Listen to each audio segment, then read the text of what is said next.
Hi hello friends, welcome back to my channel. ಇವತ್ತು ನಾನು ನಿಮಗೆಲ್ಲ ಎಲ್ಲರ ಮನೆಯಲ್ಲಿ ಈಸಿಯಾಗಿ ಸಿಗುವಂಥ ಈ ನಿತ್ಯ ಪುಷ್ಪ ಹೂವಿನ ನಮ್ಮ ಬಿಳಿ ಕೂದಲು ಸಮಸ್ಯೆ ಹೇಗೆ ಕಡಿಮೆ ಮಾಡ್ಕೊಳ್ಳೋದು ಅಂತ ಇವತ್ತು ನಾನು ಹೇಳ್ಕೊಡ್ತಾ ಇದ್ದೀನಿ. ಈ ನಿತ್ಯ ಪುಷ್ಪ ಹೂವು ಯಾವುದೇ ಸೀಸನ್ನಲ್ಲೂ ಸಿಗುತ್ತೆ ಹಾಗೂ ಎಲ್ಲರ ಮನೆಯಲ್ಲೂ ನಾವು ಈ ಹೂವನ್ನು ನೋಡ್ಬೋದು ಹಾಗೂ ಈಸಿಯಾಗಿ ನಾವು ಈ ಹೂವನ್ನು ತಗೊಳ್ಬೋದು ಕೂಡ. ನೋಡ್ಬೋದು, ನಾನು ಆಲ್ರೆಡಿ ಈ ಹೂವಿನಿಂದ ಹೇರ್ ಪ್ಯಾಕ್ನ ಮಾಡಿ ಅಪ್ಲೈ ಕೂಡ ಮಾಡಿದ್ದೇನೆ. ಹಾಗೂ ನೀವು ಕೂಡ ಈ ಹೇರ್ ಪ್ಯಾಕ್ನ ಹೇಗೆ ಮಾಡೋದು ಅಂತ ಗೊತ್ತಾಗಬೇಕು ಅಂದರೆ ಈ ವಿಡಿಯೋನ ಪೂರ್ತಿಯಾಗಿ ನೋಡಿ, ಸ್ಕಿಪ್ ಮಾಡಿದೆ. ಹಾಗೂ ನಿಮಗೂ ಕೂಡ ಈ ವಿಡಿಯೋ ಇಷ್ಟ ಆದರೆ ಲೈಕ್ ಮಾಡಿ. ಹಾಗಾದರೆ ಬನ್ನಿ ನೋಡೋಣ ಈ ಹೂವಿನಿಂದ ಹೇಗೆ ಮಾಡೋದು ಅಂತ. ನಾನು ಇಲ್ಲಿ ಈ ಹೂವಿನ ಎಲೆ ಹಾಗೂ ನಿತ್ಯ ಪುಷ್ಪ ಹೂವು ಹಾಗೂ ದಾಸವಾಳದ ಹೂವು ಕೂಡ ತಗೊಳ್ತಾ ಇದ್ದೇನೆ. ನಿಮ್ಮ ಹತ್ರ ದಾಸವಾಳದ ಹೂವು ಫ್ರೆಶ್ ಇದ್ದರೂ ಕೂಡ ನೀವು ಯೂಸ್ ಮಾಡ್ಕೊಳ್ಬಹುದು. ನಾನಿಲ್ಲಿ ಒಂದು ಚಿಕ್ಕ ಬೊಗಣೆನ ಯೂಸ್ ಮಾಡ್ಕೊತಾ ಇದ್ದೇನೆ. ಈ ಬೊಗಣೆಯಲ್ಲಿ ಒಂದು ಟೀ ಕಪ್ಪಷ್ಟು ನಾನು ಸ್ವಲ್ಪ ನೀರನ್ನ ಹಾಕೊಳ್ತಾ ಇದ್ದೇನೆ. ನಮ್ಗೆ ಎಷ್ಟು ಕ್ವಾಂಟಿಟಿಯಲ್ಲಿ ಬೇಕೋ ಅಷ್ಟು ಮಾಡ್ಕೊಳ್ಬಹುದು. ನಾನಿಲ್ಲಿ ಒಬ್ರಿಗೆ ಹಚ್ಚೋಷ್ಟೇ ಮಾಡ್ತಾ ಇದ್ದೀನಿ. ಅದಕ್ಕೆ ನಾನಿಲ್ಲಿ 1 ಟೇಬಲ್ ಸ್ಪೂನ್ 1 ಟೀ ಅಷ್ಟು ಕಪ್ ನೀರು ಹಾಕ್ಕೊಂಡಿದ್ದೇನೆ. ನೋಡ್ಬೋದು ಎಷ್ಟು ಚೆನ್ನಾಗಿ ಕುದೀತಾ ಇದೆ ಅಂತ. ಇದು ಗ್ಯಾಸ್ನ ಮೊದಲು ನಾವು ಲೋ ಫ್ಲೇಮಲ್ಲಿ ಇಟ್ಕೊಂಡು ನೀರನ್ನ ಕುದಿಯೋಕೆ ಬೇಕು.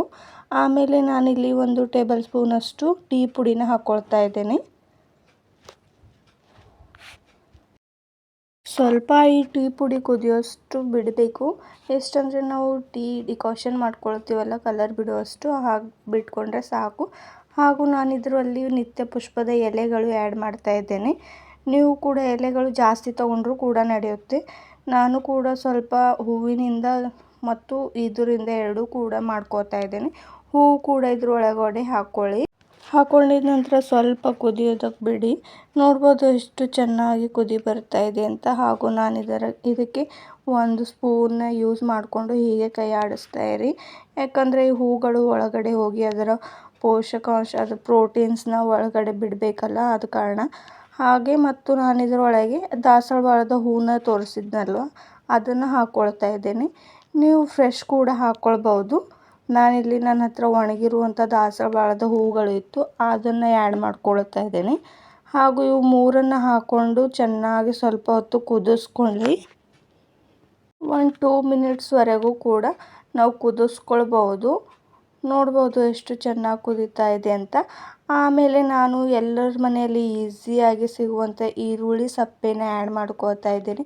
ನಿಮ್ಮ ಹತ್ರನೂ ಈರುಳ್ಳಿ ಸಪ್ಪೆ ಇದ್ದರೆ ಹೀಗೆ ಬಿಸಾಕದೆ ಹೀಗೆ ಯೂಸ್ ಕೂಡ ಮಾಡ್ಕೊಳ್ಬೋದು. ಈರುಳ್ಳಿ ಸಪ್ಪೆಯಿಂದ ಕೂದಲು ಬೆಳೆಯೋದಕ್ಕೂ ಹಾಗೂ ನಮ್ಮ ವೈಟ್ ಹೇರ್ಸ್ ಕೂಡ ಕಡಿಮೆ ಆಗೋದಕ್ಕೂ ಈರುಳ್ಳಿ ಸಪ್ಪೆ ಕೂಡ ತುಂಬಾ ಹೆಲ್ಪ್ಫುಲ್ಲಾಗಿ ವರ್ಕ್ ಮಾಡುತ್ತೆ. ಹಾಗೂ ನಾನಿಲ್ಲಿ 1 ಸ್ಪೂನಷ್ಟು ಕಲ್ವಂಜಿನ ಆ್ಯಡ್ ಮಾಡ್ಕೋತಾ ಇದ್ದೇನೆ.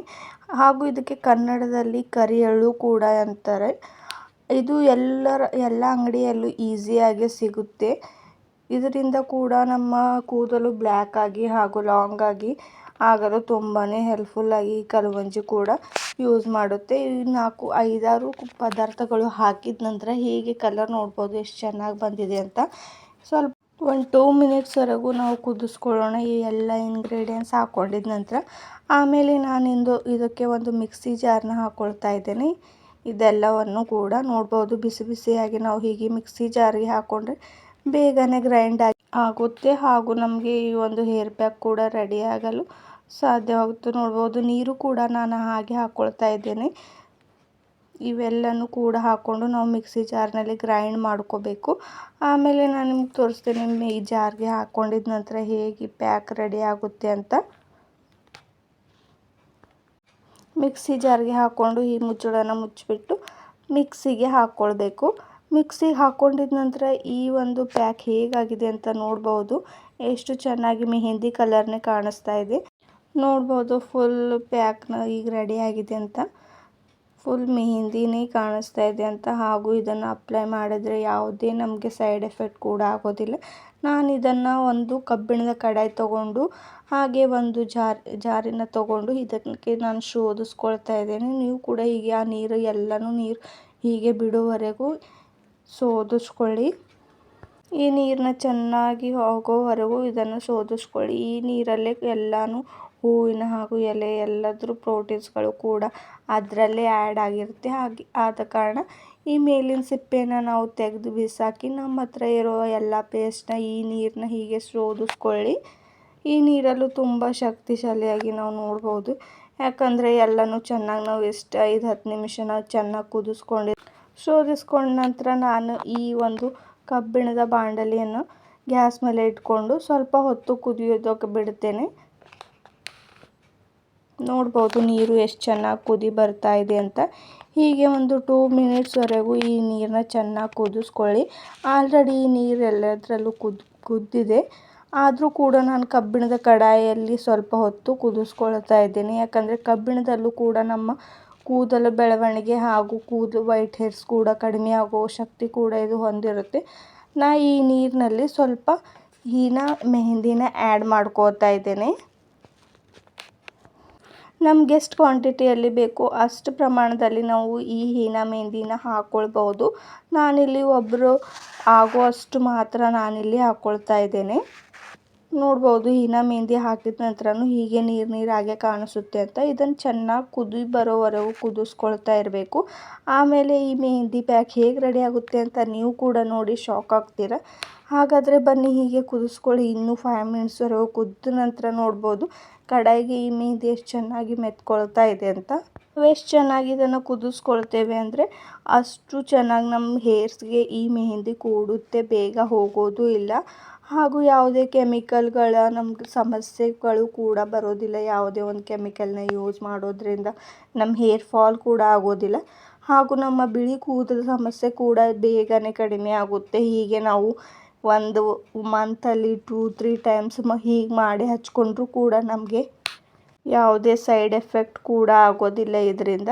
ನೋಡ್ಬೋದು ಈಗ ಎಷ್ಟು ಚೆನ್ನಾಗಿ ಮೆಹಂದಿ ಕುದ್ದಿದೆ ಅಂತ. ಆಮೇಲೆ ನಾನು ಗ್ಯಾಸ್ನ ಆಫ್ ಮಾಡ್ಕೋತಾ ಇದ್ದೀನಿ. ಹೀಗೆ ಮಾಡೋವಾಗ ನಾವು ಗ್ಯಾಸ್ನ ಲೋ ಫ್ಲೇಮಲ್ಲಿ ಇಟ್ಕೊಂಡೆ ನಾವು ಕುದಿಸ್ಕೊಳ್ಬೇಕು. ಯಾಕಂದರೆ ಬೇಗನೆ ಗಟ್ಟಿಯಾಗಿ ಎಲ್ಲ ಮೆಹಂದಿ ಕೂಡ ಸುಟ್ಟೋಗುತ್ತೆ. ಆದ ಕಾರಣ ಲೋ ಫ್ಲೇಮಲ್ಲಿ ಗ್ಯಾಸ್ನ ಇಟ್ಕೊಂಡು ಇಷ್ಟು ಚೆನ್ನಾಗಿ ಬಂದಿದೆ ಅಂತ ನೋಡ್ಬೋದು. ಎಷ್ಟು ಚೆನ್ನಾಗಿ ಬ್ಲ್ಯಾಕ್ ಕೂಡ ಕಾಣಿಸ್ತಾ ಇದೆ ಅಂತ ನೀವೇ ನೋಡ್ಬೋದು. ಇದು ಒಂದು 5 ಮಿನಿಟ್ಸ್ ತಣ್ಣಗಾಗೋವರೆಗೂ ಬಿಟ್ಟು ಆಮೇಲೆ ನಮ್ಮ ಹೇರ್ಸ್ಗೆ ಅಪ್ಲೈ ಮಾಡ್ಕೊಳ್ಬೋದು. ಈ ಒಂದು ಹೇರ್ ಪ್ಯಾಕ್ ರೆಡಿ ಆದಮೇಲೆ ನಾನೊಂದು ಬೌಲ್ಗೆ ಹಾಕ್ಕೊಂಡಿದ್ದೇನೆ. ನೋಡ್ಬೋದು ಬೌಲ್ಗೆ ಹಾಕ್ಕೊಂಡಿದ್ದ ನಂತರ ಎಷ್ಟು ಬ್ಲ್ಯಾಕ್ ಆಗಿ ಕಾಣಿಸ್ತಾ ಇದೆ ಅಂತ. ಈ ಒಂದು ಹೇರ್ ಪ್ಯಾಕ್ನ ರೆಡಿ ಮಾಡೋದಕ್ಕೆ ನಮಗೆ ₹1 ಕೂಡ ಖರ್ಚಾಗೋದಿಲ್ಲ. ಆದ ಕಾರಣ ನೀವು ಕೂಡ ಹೀಗೆ ರೆಡಿ ಮಾಡಿ ನೋಡ್ಬೋದು. ನನ್ನ ಕೈಗೆ ಹಚ್ಕೊಂಡ್ರೂ ಕೂಡ ಎಷ್ಟು ಬ್ಲ್ಯಾಕ್ ಆಗಿ ಕಾಣಿಸ್ತಾ ಇದೆ ಅಂತ.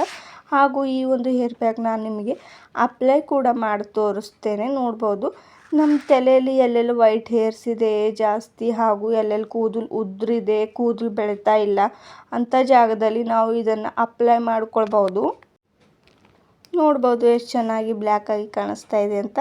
ಹಾಗಾದರೆ ಬನ್ನಿ ಅಪ್ಲೈ ಮಾಡೋಣ. ನೋಡಿ ಎಷ್ಟು ಚೆನ್ನಾಗಿ ಎಲ್ಲೆಲ್ಲಿ ನಮ್ಗೆ ವೈಟ್ ಹೇರ್ಸ್ ಇದೆ ಅಲ್ಲಿ ಅಪ್ಲೈ ಮಾಡ್ಕೊಳ್ಬೇಕು. ಹಾಗೂ ನಮಗೆ ಜಾಸ್ತಿ ಕೂದಲು ಎಲ್ಲೆಲ್ಲಿ ಉದುರಿದೆಯೋ ಅಲ್ಲಿ ಕೂಡ ಈ ಮೆಹಂದಿನ ಹೀಗೆ ಅಪ್ಲೈ ಮಾಡ್ಕೊಳ್ಳಿ.